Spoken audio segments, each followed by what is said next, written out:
आज की इस प्रस्तुति में हम आपको मृत्यु के देवता महामहिम धर्मराज यानी यमराज व यमलोक के बारे में बताएंगे। अब उस जीवात्मा को बहुधर्म भीति भवन नगर से यमलोक की ओर प्रस्थान कराया जाता है। फिर गरुड़ जी प्रश्न करते हैं कि हे भगवन, यमलोक कितना बड़ा है, कैसा है, किसने बनाया है, उसकी सभा कैसी है और कैसी जीवात्मा यमलोक में प्रवेश कर सकती हैं? इन सभी प्रश्नों के उत्तर आप मुझसे कहिए। श्री भगवान कहते हैं कि हे पक्षीराज गरुड़, दक्षिण दिशा के मध्य में महामहिम यमराज की पुरी है। वह संपूर्ण नगर वज्र का बना हुआ है और जो अत्यंत दिव्य है। देवता और असुर भी उसका भेदन नहीं कर सकते हैं। वह चौकोर है और उसमें 4 द्वार तथा 7 चारदीवारी हैं। यमराज स्वयं अपने दूतों के साथ ही इस नगर में निवास करते हैं। प्रमाणतः उसका विस्तार 1000 योजन है। सभी प्रकार के रत्नों से पर्याप्त चमकती हुई बिजली तथा सूर्य के तेजस्वी स्वरूप के समान वह नगर दिव्य है। उस पुरी में धर्मराज का जो भवन है वह स्वर्ण के समान कांतिमान है। उसका विस्तार 500 योजन ऊंचा है। 1000 खंभों वाले उस भवन को वैदुर्य मणियों से सुसज्जित किया गया है। सैकड़ों पताखाएं उसकी शोभा बढ़ाती हैं। हजारों घंटों की ध्वनि उस भवन में होती रहती है। उसमें सैकड़ों तोरण द्वार यानी फाटक बनाए गए हैं। इसी प्रकार से वह भवन कई आभूषणों से विभूषित रहता है। अपने योगों के प्रभाव से विश्वकर्मा ने इस अद्भुत व दिव्य नगरी का विस्तार किया है। उस पुर में 100 योजन चौड़ी कामरूपिणी दिव्य सभा है। उसमें सब ओर सूर्य का प्रकाश फैला हुआ है। वहां न तो अधिक ठंड है और न ही अधिक गर्मी। वहां का वातावरण मन को अत्यंत हर्षित करने वाला है।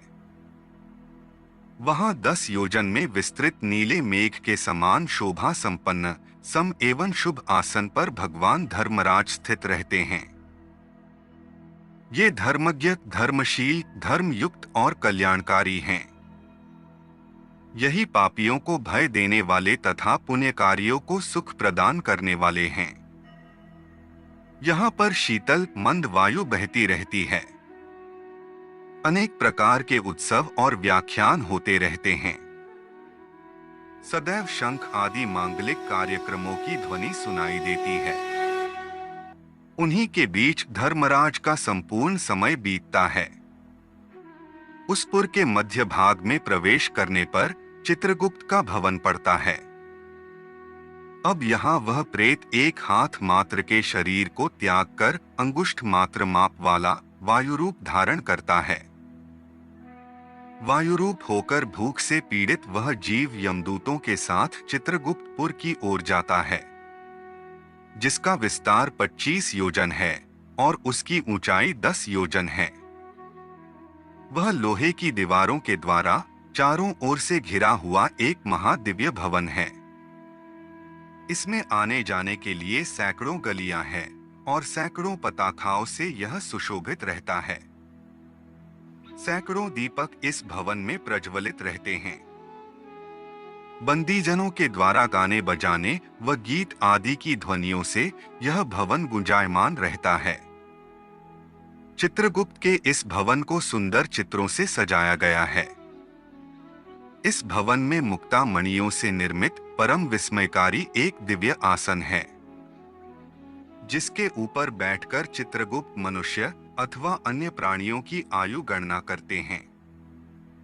किसी के पुण्य और पाप के प्रति कभी उनमें मोह नहीं होता।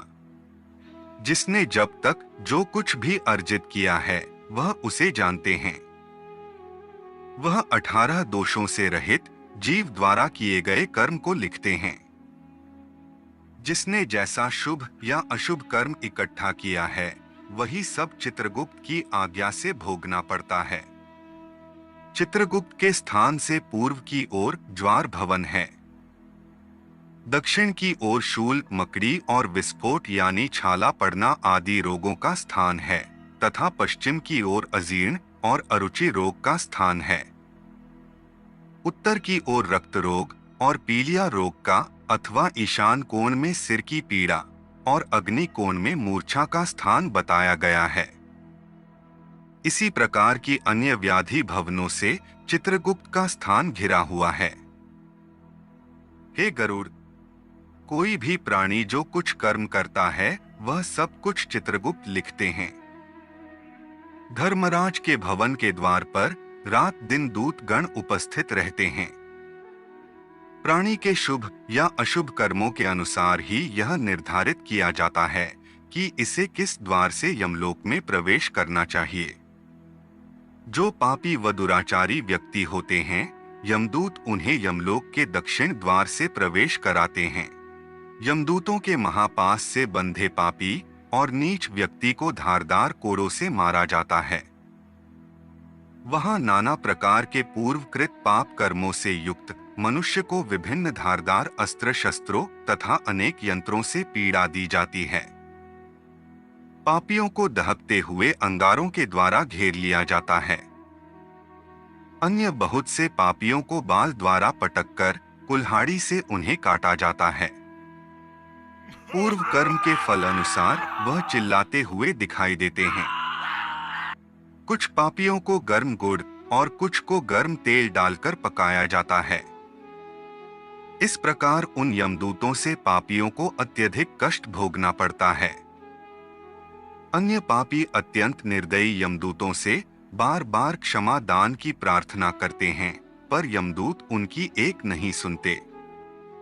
इसके अतिरिक्त हे खगेश, जो सौम्य व सुकृतिवान व्यक्ति होते हैं उन्हें उत्तर दिशा के द्वार से प्रवेश कराया जाता है, इसलिए उत्तर दिशा के द्वार को सबसे उत्तम माना गया है। जिन व्यक्तियों का प्रवेश उत्तर दिशा से होता है वह व्यक्ति वहां सुख भोगते हैं और उनके लिए नाना प्रकार के भोजन की व्यवस्था भी की जाती है। पुण्यकारी व्यक्ति को विमान द्वारा दूर से ही आता देखकर धर्मराज अपने आसन से खड़े हो जाते हैं और उस पुण्यात्मा का स्वागत करते हैं। आज की प्रस्तुति में इतना ही।